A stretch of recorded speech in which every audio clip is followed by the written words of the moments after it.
We know we have a problem of tapping into the issue of who we are, that is, as African people, because we live in a world that is controlled by those who have defined us out of history. That's one of the first things that oppressors do, is try and take you out of your history and stick you under theirs.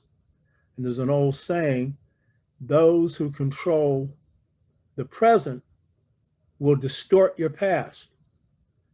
And so part of the struggle for identity is a struggle for seeing ourselves through our own eyes.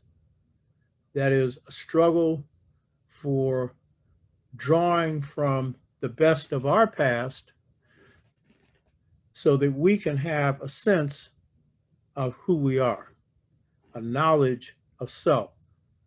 And so we have been trained in the Western world to worship the European through distorted views of their history, their culture, their literature, their art, their science, their technology.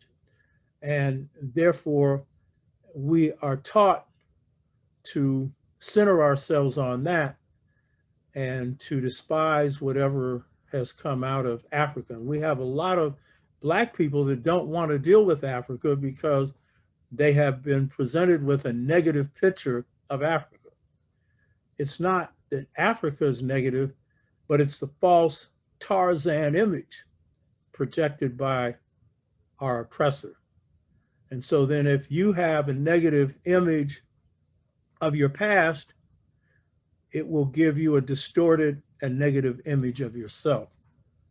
So part of the freedom of the mind, body, and spirit is gaining an understanding of who we are, going down to our roots. But many of us don't think this is necessary. And please believe me, we are all that we have ever been.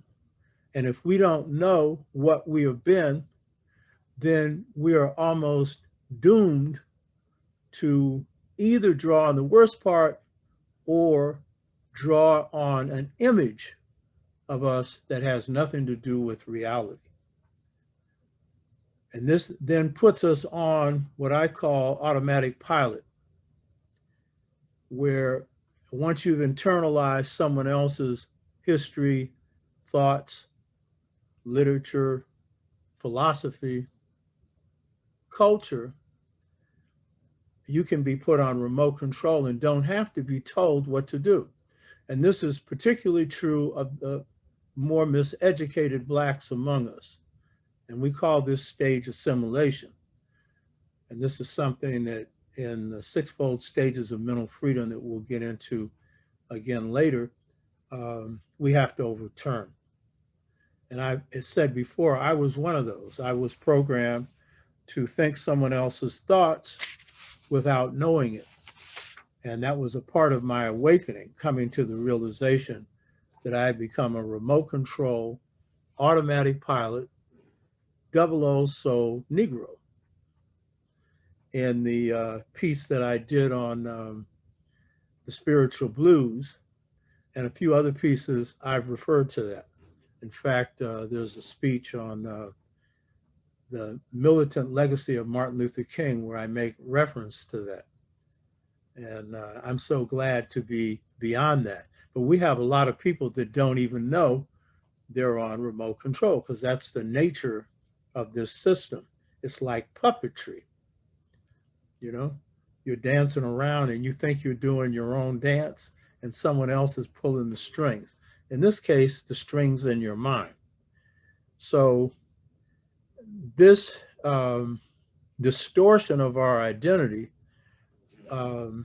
has had an effect on us as a people.